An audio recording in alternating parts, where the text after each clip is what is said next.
नमस्कार, आप देख रहे हैं एक्स्ट्रा न्यूज़ इंडिया। मैं हूं आपके साथ अमन व्यास। आज हम आपको एक ऐसे इंसान के बारे में बताने जा रहे हैं जो भारत के सबसे योग्य व्यक्ति के रूप में लिम्का बुक ऑफ रिकॉर्ड्स में दर्ज है।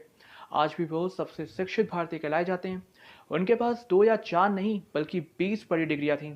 आइए जानते हैं उनके बारे में।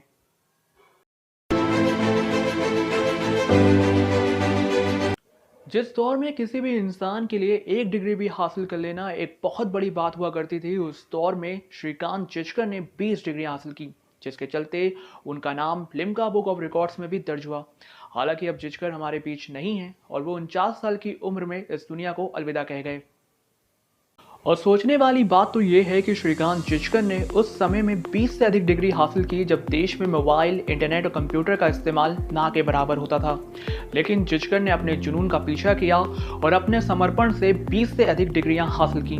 आपको बता दें कि श्रीकांत जिचकर का जन्म 14 सितंबर 1954 को महाराष्ट्र के नागपुर जिले के काटोल के पास अजगांव में एक अमीर मराठा परिवार में हुआ था और उन्होंने 1972 से 1990 के बीच में 42 विश्वविद्यालय स्तर की परीक्षाएं दी, जिनमें से 20 में वो पास हुए और ज़्यादातर में वो फर्स्ट डिवीजन ही पास हुए।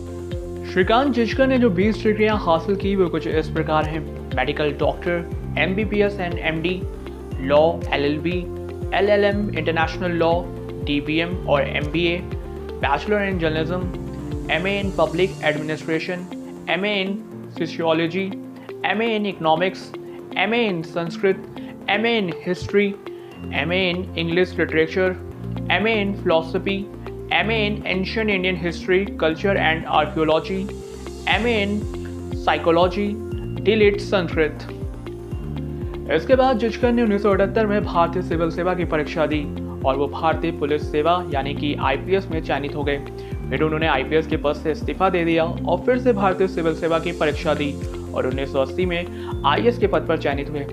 लेकिन पहला आम चुनाव लड़ने के लिए उन्होंने 4 महीने बाद इस्तीफा दे दिया।